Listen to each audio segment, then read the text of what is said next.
Hi everyone, it's Sue with Ully Cat's Designs and Ully Cat's World blog. And I've got a fun project that I'm kind of doing. It's sort of like an artist trading card idea, only it's going to be calendar pages that I'm doing with a couple of my friends. So I'm using the Spellbinders Better Press 25 DIY calendar.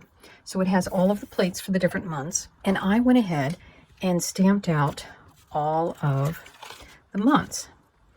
Now I'm kind of getting a late start. I'd hoped to start this in January, but I ended up going to February.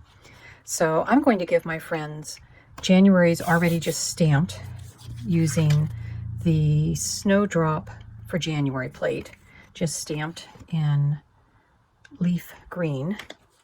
And of course all of the calendars were stamped in the Better Press black ink.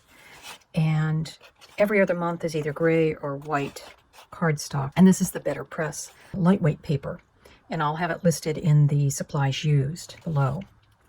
So they'll be getting blanks that then they can create an image for the March one, and we'll each just do one page, and then we'll get together and we'll trade. But today I want to show you how I did the February. Oh, and one last thing, these all fit into a nice little easel. And that easel is another one of the Spellbinders, a DIY easel. That's what those are. I decided I would do February as the Queen of Hearts. So I'm using the press plate that's part of the J.C. Gaspar Enchanting Sweet Facets. So there's all the different club faces, and I just did the red in the strawberry ink. And then I used the cutting dies. Basically, I'm recreating this version for the Queen of Hearts. Now, the one thing this set doesn't come with is the suit shapes or the letters.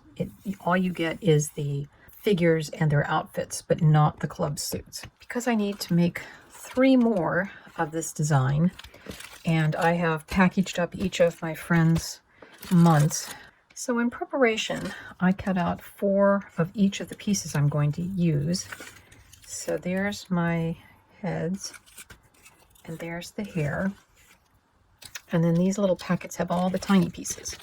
I'll just set those aside, and they're very simple to do. I'm just going to put a little glue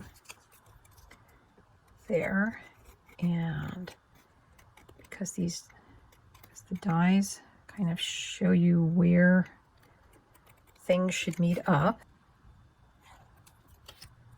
And the next thing, I'm going to open up this bag. What I need to do is, there are flower pieces in here, there are the belt buckle, and there are lips, red lips. Because I wanted the die that cuts out the rose pieces also has the lips on it.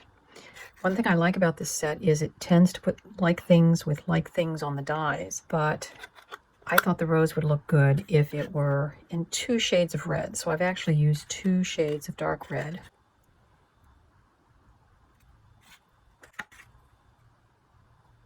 And while I'm here, I'm going to put the roses together.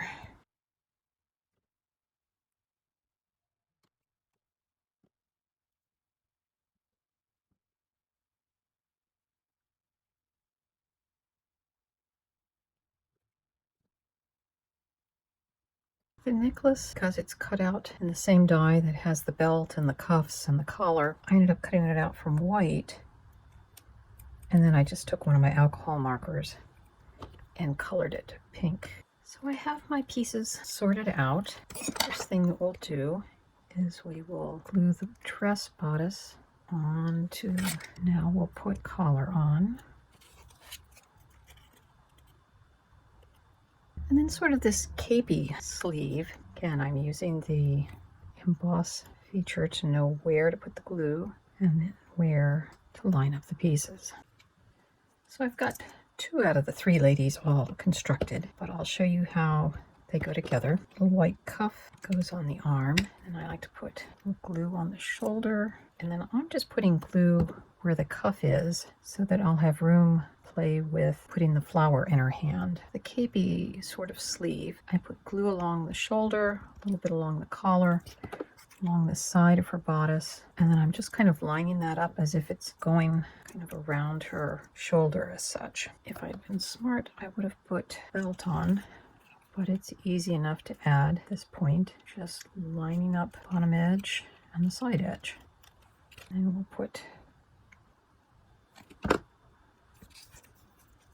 circle belt, and I'm just lining everything up with the point of her necklace, making that the center of our image. I'm going to put a dot here, and I have a little ruby red gem that I'll put there. Take one of our flowers and we'll feed it between her fingers. You may want that more upward her shoulder, where put a little glue on her hand, on the flower, and that's what's going to hold down the rest of that. And the last thing we'll do is we'll add her crown. Again, her center part is what you're aiming to make sure everything is centered up on. And there she is. And to glue her on, putting glue kind of around the edges. Her belt buckle and her part and her jewel are all what I use to line up with the heart on the background. And there are my 3 calendar trading pages for February. I hope you've enjoyed this. And maybe you and some of your friends will decide to do the year-long calendar challenge that I'm putting out there for everyone. And I'm using Spellbinder products, but you could use whatever works for you. Have fun, and we'll see you next time. Bye-bye.